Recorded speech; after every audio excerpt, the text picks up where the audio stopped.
In Brummen vind je Nico Aaldering. Samen met zijn zoon Nick heeft hij een gallery met de meest bijzondere klassiekers, youngtimers, sportwagens en motorfietsen. En zijn enthousiasme daarvoor houdt hij niet alleen voor zichzelf, maar deelt hij met ons. Ja, nieuw seizoen. Direct een bijzondere auto. Een Elvis.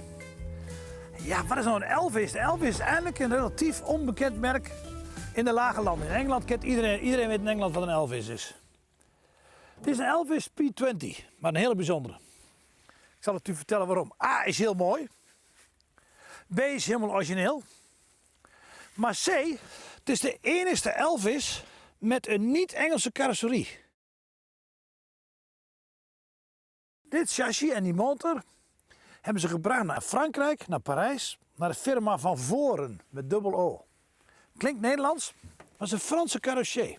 Nou, hoe komt die man nog in vredesnaam op het idee om een Engelse auto met de Franse carrosserie uit te voeren? Je zou ook een Franse auto kunnen kiezen. Je hebt Delahaye's, Tabolago's, Delages, Hotchkiss, noem maar op.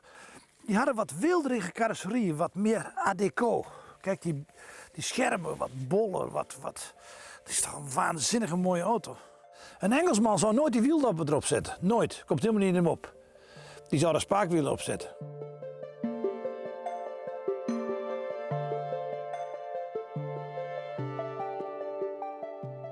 En weet je wat nou het bijzondere aan deze auto is?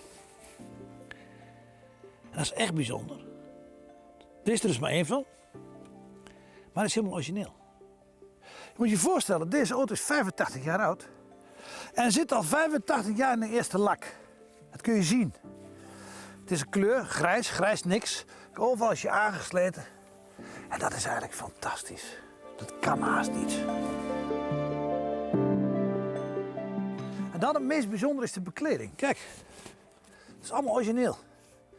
En nou wil dat wel eens gebeuren bij een sedan, waar de kap altijd van dicht is. Maar een cabriolet heeft veel meer te lijden. Die bleef wel 's nachts openstaan als je te veel gedronken had. En daar kwam wel eens wat vocht in. Kijk, al zit je met de kap dicht, komt er altijd iets vocht in. Dus bekleding te vinden, die 85 jaar oud is en origineel.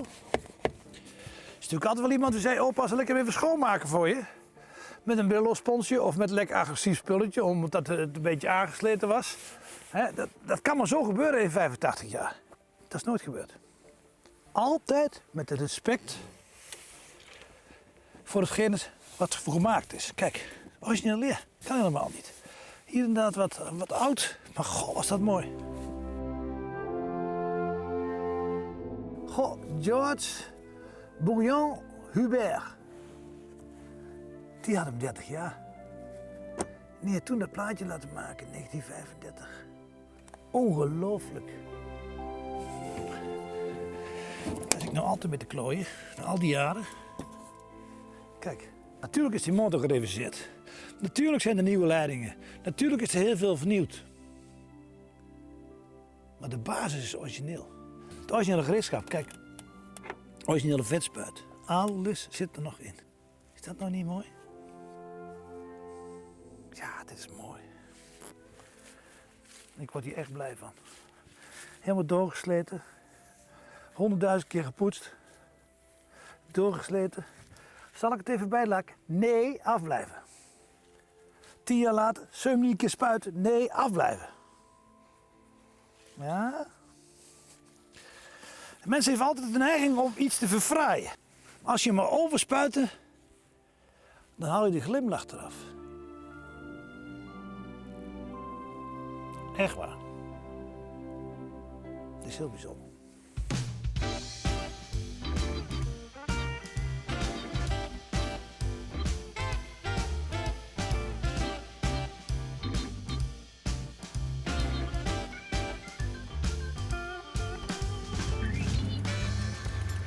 We beginnen hem echt leuk te vinden. Kijk eens, al die medietjes doen het. Mooi hè? Alles functioneert. Hoe oud het ook is. Niet gereviseerd. Nee, gewoon oud en doen. Als je er met de fik aan blijft.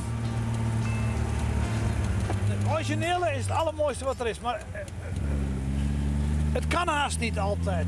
Auto's hebben nou eenmaal een levensduur. En je moet er heel netjes op passen.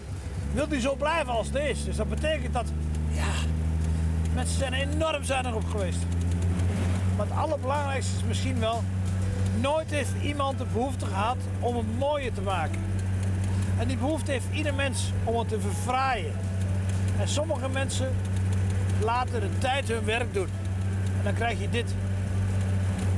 Het is een fantastische auto, echt waar. Ik ben er helemaal verliefd op geraakt.